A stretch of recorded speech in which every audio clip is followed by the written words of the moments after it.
Bonjour à tous, bienvenue sur ce 7e épisode de Coach 60 jours pour devenir coach où je vous partage tous mes apprentissages. Aujourd'hui, on va avoir du boulot, c'est une thématique compliquée d'ailleurs, n'hésitez pas à me mettre en commentaire si vous avez des questions à la suite de cette vidéo. Aujourd'hui, le thème du jour c'est physiologie musculaire, on va voir le type de fibres, leur lien avec l'hypertrophie, la force, l'endurance.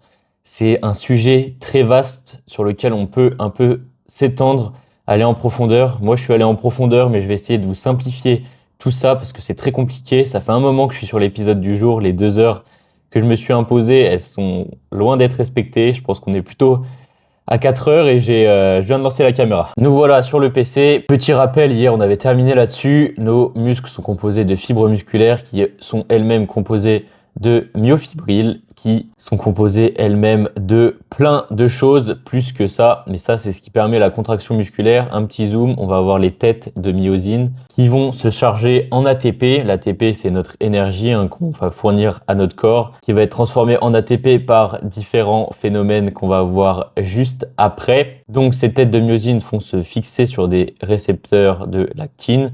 La myosine va se charger en ATP et va donc se détacher temporairement de son récepteur lactine. Et la myosine ATPase va permettre d'hydrolyser cet ATP en ADP plus PI, qui est la forme d'énergie qui va être utilisée pour changer de site. Donc, elle va aller se fixer par exemple sur ce récepteur-là, ce qui va provoquer un mouvement et donc la contraction musculaire. J'espère avoir été clair. J'ai l'impression d'être à la place des profs que je n'ai pas écoutés pendant 3 ans parce que ça ne m'intéressait pas. Et là, ça me passionne parce qu'il y a un but derrière, comme quoi tout est une question de vision. N'ayez pas peur, je vais vous simplifier toutes ces informations que vous voyez actuellement.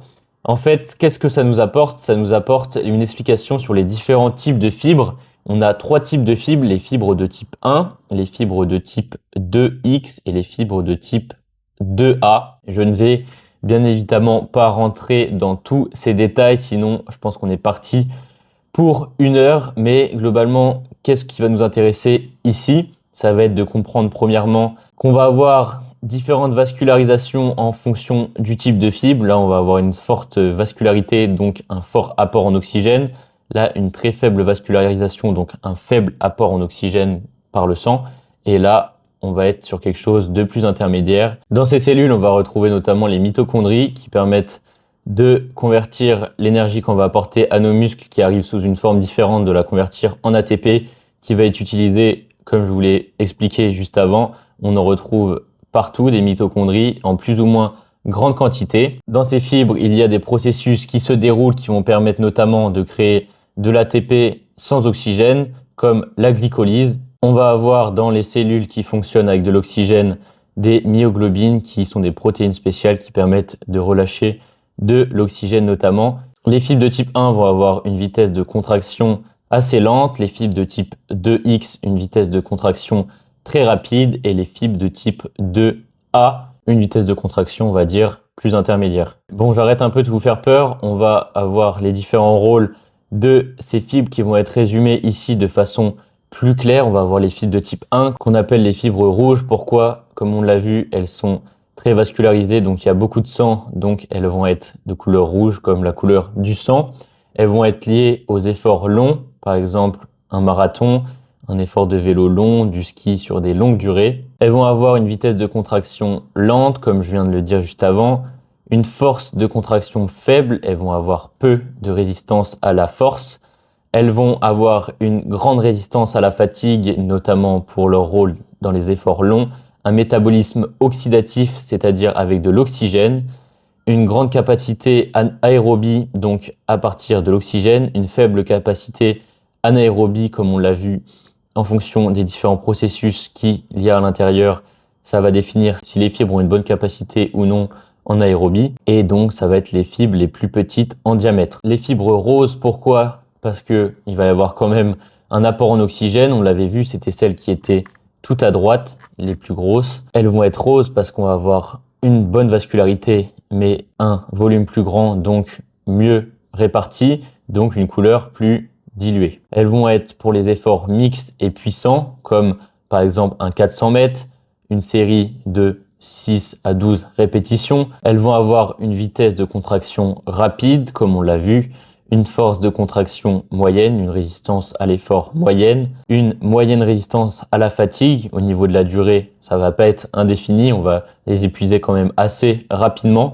Un métabolisme oxydatif et glycolytique, on a vu qu'il se passait beaucoup de choses ici, donc elles sont capables d'utiliser l'oxygène parce qu'elles ont un bon apport, une bonne vascularité, mais aussi elles sont capables de créer de l'énergie sans oxygène, qui va permettre de durer plus longtemps que les fibres qu'on va voir juste après. Une capacité aérobie moyenne, donc, et une capacité anaérobie moyenne. Elles sont capables de faire les deux, et un diamètre de fibres moyen. Ensuite, on va avoir nos fibres blanches de type 2B ou 2X, comme on les a vus sur ce schéma.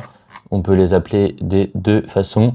Elles vont être pour les efforts courts et intenses comme le powerlifting, des sprints très courts comme le 100 mètres. Elles vont avoir une vitesse de contraction très rapide, une force de contraction élevée, une force à la résistance élevée, une faible résistance à la fatigue. Elles vont être très très vite fatiguées. On parle de temps très réduit, on se limite souvent aux secondes. Elles vont avoir un métabolisme glycolytique, donc n'utiliser que très peu d'oxygène, une faible capacité aérobie, donc qui se traduit, et également une grande capacité d'anaérobie pour compenser. Elles vont pouvoir produire de l'énergie sans oxygène et elles ont le plus grand diamètre de fibres de ces trois fibres. Vous allez me dire peut-être maintenant, moi je vais faire grossir mes muscles, c'est bien beau tout ce que tu nous expliques, mais comment ça s'applique précisément? Alors, ça a marché sur la base de l'hypertrophie musculaire. Ça vous avance peut-être pas plus. Là, par exemple, on a un schéma, en gros, plusieurs choses vont nous permettre de faire jouer sur cette hypertrophie, c'est-à-dire la prise de volume de nos muscles qui vont paraître plus gonflés en quelque sorte. Premièrement, on va avoir les dommages cellulaires qui vont permettre de créer des micro-lésions qui vont être comblées avec des cellules satellites et en gros, ce qui va permettre de faire grossir ces muscles. Et par exemple, si on arrête de s'entraîner, on va avoir de l'atrophie au contraire de l'hypertrophie et on va voir que toutes ces cellules satellites vont pouvoir être récupérées, d'où la notion de mémoire musculaire. On passe sur notion, ça va être plus simple pour vous présenter ça sous forme de tableau. On va voir cette première notion de dommage musculaire qui va créer des micro-déchirures dans les fibres, donc qui vont devoir être comblées, ce qui va permettre une croissance, un grossissement de nos muscles. Lorsqu'ils vont être réparés, ils vont grossir légèrement pour vulgariser. C'est impliqué dans les fibres de type 2 principalement. Le stress mécanique, lui, qui est un des facteurs des dommages musculaires, ça va être utiliser des charges assez lourdes, notamment pour cela que la surcharge progressive, on en parle beaucoup. Ça va nécessiter une adaptation, créer plus de micro-déchirures. C'est pour ça qu'on va devoir se reposer également pour que ces micro-déchirures puissent être comblées. Et on va parler également des fibres de type 2 et le stress métabolique, une accumulation de métabolites lors des efforts plutôt prolongés ou l'accumulation de séries. Et cette accumulation de métabolites, elle va rendre nos muscles plus volumineux également. On parle des fibres de type 1 et des fibres de type 2A, donc les fibres roses, si vous vous souvenez bien. Vous l'avez peut-être compris, en musculation, sur lequel on va pouvoir le plus agir, ça va être les fibres de type 2. Donc, il faut savoir que le type de fibre qui va nous composer va dépendre notamment de notre génétique, mais aussi de notre environnement, c'est-à-dire comment on va évoluer. Si on s'entraîne plutôt en course à pied, sur des courses longues, on va développer plutôt des fibres de type 1, et vous l'avez compris, en musculation, si on veut prendre du volume, ce qui va nous intéresser plutôt, ça va être les fibres de type 2 et les fibres de type 2A, de par leur aspect un peu plus intermédiaire, elles vont pouvoir se transformer en fibres de type 1 et en fibres de type 2X ou 2B, selon notre mode de vie, on va dire, et notre façon de nous entraîner. Pour conclure, on va faire un petit focus sur le lien avec les types de fibres et leur lien avec l'hypertrophie.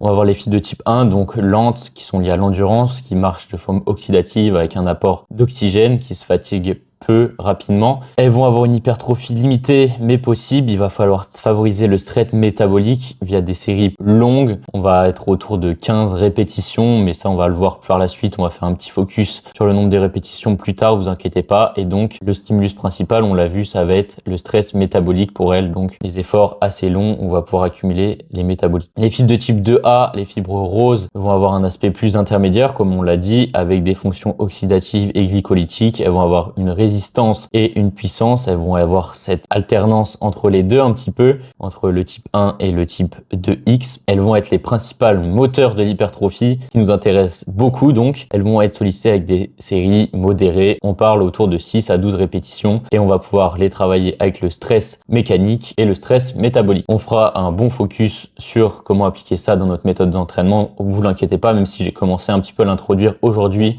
En tout cas, j'espère vous avoir transmis ça. Les fibres de type 2X ou 2B, pour terminer, sont très rapides, liées à l'explosivité. Elles sont purement glycolytiques, donc sans oxygène. Elles se fatiguent très rapidement, on l'a vu. Elles contribuent à la force maximale, donc dans le power notamment, et à l'hypertrophie également via des charges lourdes. On arrive à faire de l'hypertrophie en dessous de 5 répétitions. Et oui, c'est possible. Et les stimulus principaux, ça va être le stress mécanique et les dommages musculaires. Comme on va avoir du mal à toucher au stress métabolique, comme on va faire très peu de répétitions, on va du mal à avoir accumulé ces métabolites qui sont liés plutôt aux efforts longs comme on l'a vu. Et bien voilà, le sujet du jour est terminé. Il était très vaste. J'espère avoir été assez clair. C'était difficile d'illustrer également avec des schémas visuels parce que c'est vraiment très technique. Il y en a peu. J'espère que vous avez compris ce qu'il fallait comprendre. Et si vous n'avez pas compris, je pense que c'est de ma faute. En tout cas, je prends la responsabilité. Tellement j'ai que longtemps, j'avais plus de place dans mon téléphone. Donc petit outro pour vous dire qu'on a terminé cette première semaine. Le contrat est rempli.